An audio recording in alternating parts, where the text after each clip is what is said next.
On September 12th, an Israeli Knesset party approved a plan to annex all of the occupied territories that would erase Palestine completely. This is considered an extremist solution to a conflict that has spanned decades, and the so-called key to peace in the Middle East. But how do Jewish Israeli citizens feel, those who are not in the government or living in illegal settlements? Last year I traveled around the West Bank to release a series for the Empire Files on the plight of Palestinians, featuring their voices and stories. But I also went to speak to average Israelis in the Jewish quarter of Jerusalem. We're here in Zion Square in Jerusalem, which the government has actually declared to rename Tolerant Square. And we're just going to ask everyday Israelis what they think about the situation. You're American. Where are you from and why did you come here? I'm from New York, and I came here with my family when I was younger to make Aliyah, because it was always my parents' dream to come to Israel, because we're religious. So, are you American? Yes. Oh, cool. When did you move here and why? I moved here 11 years ago. My family moved here because this is the country of the Jewish people and the future of the Jewish people, and we want to be here. How old are you guys? 18. We're 18 years old. Now we're here in Israel taking a leadership course, and we're going to the army for a few months to see how life's here. And then we hope to bring back some of this knowledge to our youth movements. So you're like an internship with the army? It's about 2 months, and they show you everything about the army. Israel is a great place. It's a nice place. You should come and visit. I love Israel, and I feel safe here.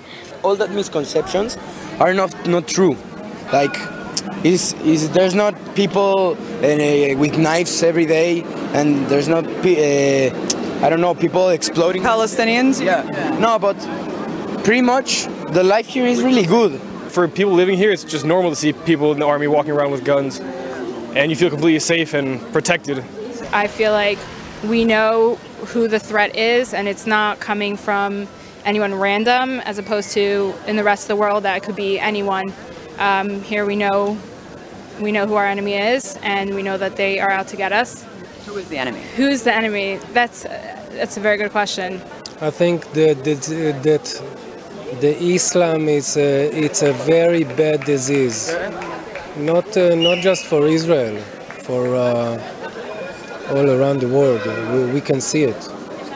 They think they all have to be Islam. If you're not Islam, they will kill you. A lot of Americans don't really understand what Israel's like. We hear a lot of things in the news. A lot of people are sympathizing with the Palestinian plight. Can you talk about what it's like to kind of live in this situation? First of all, it's very hard. I'm in an organization. It's called Lahava. It's against the Jews shouldn't marry Arabs. Did you say the organization did what again? The organization is, the thing of it is that Jews shouldn't marry Arabs. Shouldn't marry Arabs. Why do you feel strongly about that? Because Jews is a special nation that God gave it to the Jews, and we don't want Jews to get mixed up together with a different nation. I think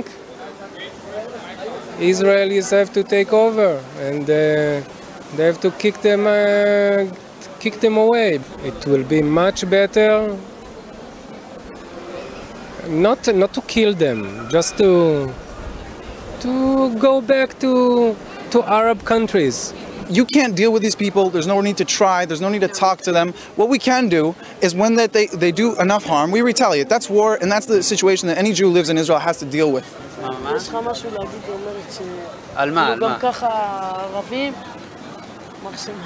אוקיי, בסדר בעברית? פשוט מאוד, צריך להיכנס לשטחים, וכל מחבל שעושה פיגוע צריך להרוג אותו, צריך להרוג את המחבלים, ואז הם יפחדו ולא יעשו לנו בעיות, והכל יהיה בסדר. הם יהיו בכפרים שלהם, אנחנו נחיה פה, לא צריך להיות ביחד, והכל בסדר. I think also that every Arab that doing a terrorism attack, we have to kill him, and not because he's an Arab, because he's a terrorist. I think you should also kick out the family, because it all begins with chinuch. How you say Education. Whatever they teach the kids does. It's families. I'm think that we need to... איך אומרים להעיף את הערבים? כן, תגידי לי את המילה הזאת. נו, תגידי לי מילים, אני לא... אני לא יודעת לתרגם. I don't know how to translate really well. I think we should give them a country. If you're doing any problem, you just go in there to give them a country, and then it's going to be a war between countries, you know? If they're going to throw rockets, we're going to throw one big one and done. I don't think there's any answer to it. Really? There's only one way, like, I would carpet bomb them. You would carpet bomb them? It's the only way you could deal with it. Like, or try to stop them a different way. It never worked. You mean all Arabs or Gaza or? I believe that they, like, I hope to believe they're not, but I do think they are, because I don't trust them. You can't trust them, and that's the only way I believe that. The only way is just to stop it completely. I think that we're miserable. The Arabs make a פיגועים and we need to kill Arabs. No. Okay. We'll talk about this later. All right, cool. Well, there is also Jewish civilians that hate Arabs. Yeah, I'm not saying, but we have also people that like the Arabs and everything, like Smolanim. I think another thing that the Jews should have rights to hate them. I think we have the right to hate them. I don't see a reason why not. I wouldn't trust any of them. To better understand this mentality, I also talked to Ronnie Barkin, a Jewish Israeli citizen who grew up in the country and is now an ardent critic of the notion of a Jewish state. Like anyone growing up in Israel, I went through the whole indoctrination mechanism. And we are being trained to be soldiers from kindergarten, literally from kindergarten. The moment I realized I managed to sort of overcome that indoctrination, then everything became very clear, because the situation is crystal clear. One of the main successes of Israeli propaganda is to convince the world that the situation is complicated. But it's far from being complicated. It's probably the least complicated conflict in the world today. And it's all about basically those who have the power, those who oppress and subjugate and tread over the indigenous people of the land who have been oppressed and subjugated and expelled from their land. And this is what it's about. The situation here is not very different other than the way it is perceived in the world and among Israeli society themselves. They like to perceive themselves as being something else, as being, you know, liberal and progressive and all of that. And I also thought of myself as such until I realized that actually, no, this is not the case. The case is very clear, and I'm not on the right side of history. And that's when, you know, the moment I managed to overcome this type of brainwashing, then the rest was very easy. The State of Israel is all about creating a place which is for one select group and only that. It's not only the fact that they wanted to take over, to usurp the land and the resources and all of that. It's also about this exclusive nature of the place, that this is ours and only ours. And even any Palestinian being born in Israel, even if they're Israeli citizens, is already regarded as some sort of a threat to the state. Mm-hmm. The need to segregate, the need to separate and not to interact with Palestinians is part of Israeli identity. So we have to understand that Israeli identity depends on denying Palestinian identity and denying either the existence of Palestinians altogether or at the very least denying their identity, their culture and so on. And also, right after the ethnic cleansing of Palestine, right after the Palestinians were expelled from their homes and became refugees, the very next thing that happened was that there was a concerted effort of mass looting of books and other cultural artifacts from Palestinian homes, which was led by the National Library in Israel. So it's for a reason that when we say existence is resistance for Palestinians, this is true. Just by very existing on their land, this is an act of resistance in itself. Even more so when they actually claim their rights, claim their identity, do cultural work, like produce Palestinian culture, that is an act of war. After learning a lot in Jewish history and Israel history, I've seen that people make a big deal about a lot of different areas. But if you look back, correct me if I'm wrong, if you look back at the history, the areas, these places are like really rightfully ours. Like if it was any other country that would have conquered these places or taken over these places, nobody would make a big deal. It's just because it's Israel and there's anti-Semitism and everything. They kicked us about 2,000 years ago, and we came back. We have Jerusalem. We built every stone here. Every stone, 3,000 years ago. Over here, this all is 3,000 years ago? This is the city of David. 2,500 years ago. All history of the Jewish people, and the Islam doesn't have history at all in this country. I think that they should actually look at a history book and look at the progression of history and who occupied Israel, go further back. So if it could be that the Palestinians occupied Israel, that's true, but who occupied that before that? And if you keep going back to the times of like the Bible, you'll see that it was indeed the Jews that did occupy. Palestinian, where are the Palestinian people during 4,000 years under the Ottoman? Answer me. Well, I'm the journalist here, so I don't... And how God punished is the sins? By other people. He said, he sent the Nazis, he sent, and now he sent Palestinians. Okay. But it's really rightfully ours if you look at the history and at like the wars, and we didn't even start a lot of the wars, and we conquered these places rightfully, like it's ours. We brought the settlements in by Gaza, you know, all the Gush Katif strip. I gave Gaza back. Well, we gave part of Israel. It's not that it's not Gaza. We do things for peace. I think that the Jews came here, they took this land, and this is our land now, and I don't think there should be here no Arabs. Like Arabs, they want, we gave them Gaza, they should go live there quietly if they want. They should go back to Iraq, I don't know, to wherever they want. But this is a place that God gave it to the Jews, and we don't want the Arabs to be here. And before they accuse anyone of occupying, they should actually look back and look at history. So you wouldn't call any of this occupied territory? No, I think that whatever deals were made and wars were fought, they took the land, and that's the way things work. I mean, would you call America occupied by Americans because the British used to rule? The people who kicked the Jews out of Israel were the Arabs. 1,400 years later, we come back. Now, I'm not saying that we can blame the people living here for what happened, but you gotta accept that that's some kind of divine justice, that their great-great-great-great-grandfathers kicked my great-great-great-grandfather out of here, and then we come back, and all of a sudden they're like, well, no, we don't want it, it's not fair.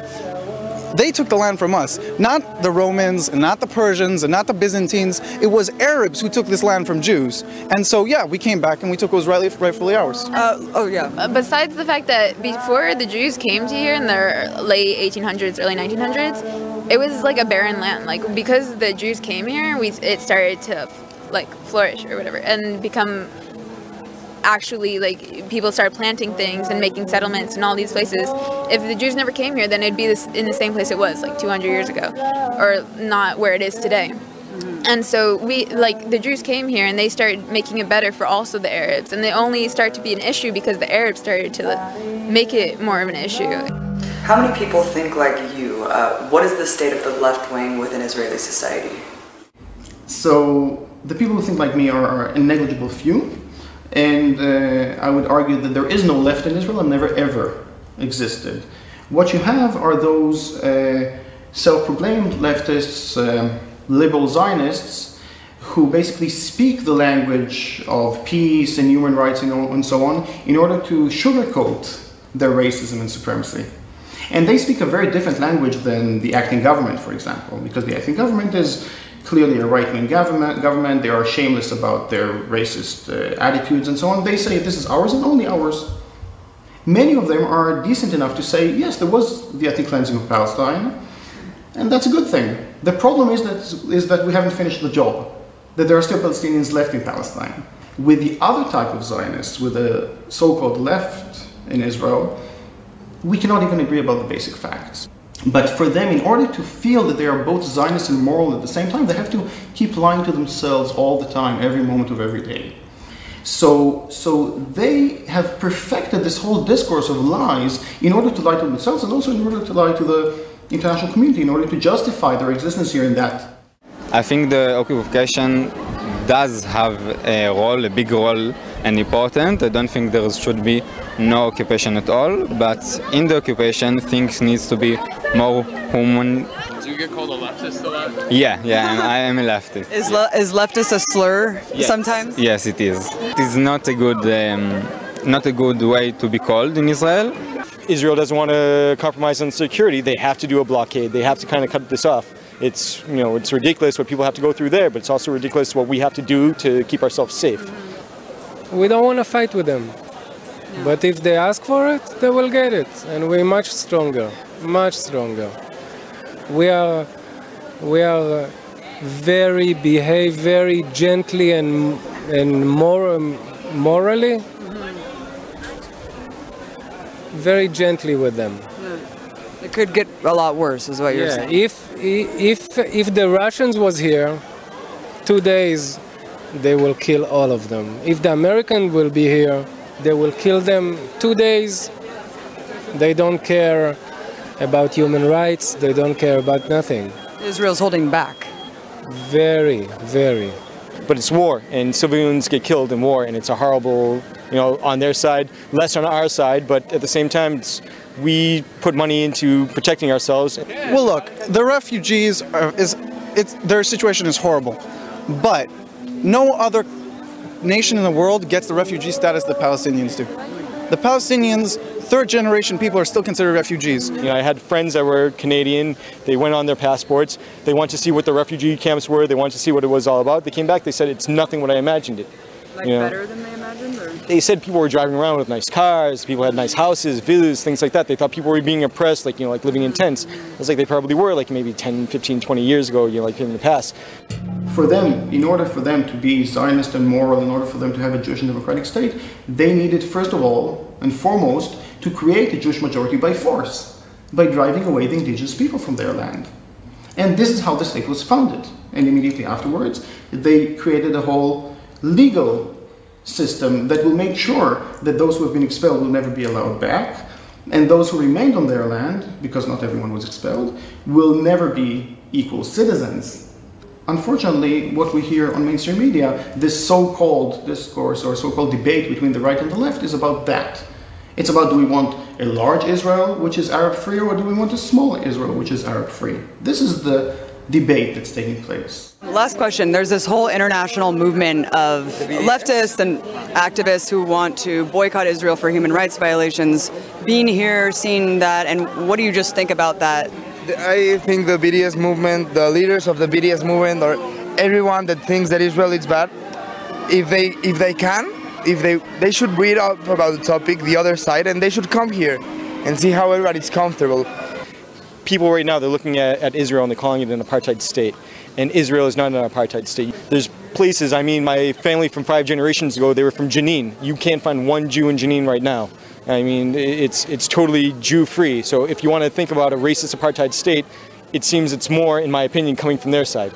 And just a response, I guess, to kind of this international movement, the BDS movement, and also the movement that says settlements are illegal, they're encroaching on Palestinian land. Can you respond to that accusation? I think the response would be two-part. The first part would be very simple. Nobody gives Turkey problems for their settlements in Cyprus. It's an anti-Semitic thing.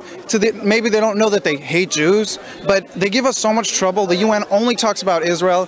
What about North Korea? What about Russia? Then the second thing would be to say is that... Even from the UN? Completely from the UN. I mean, come on. You're talking about that we're worse than the North Korean dictatorship? Like, nobody in the world thinks that. So those people in the UN and all these peace activists, I mean, look, she's a woman. She's walking around however she wants here in Israel, right? There's female genital mutilation in Egypt, not very far from here. Why don't people talk about that? אני רוצה להגיד פה לראש ממשלה פה בארץ, בישראל.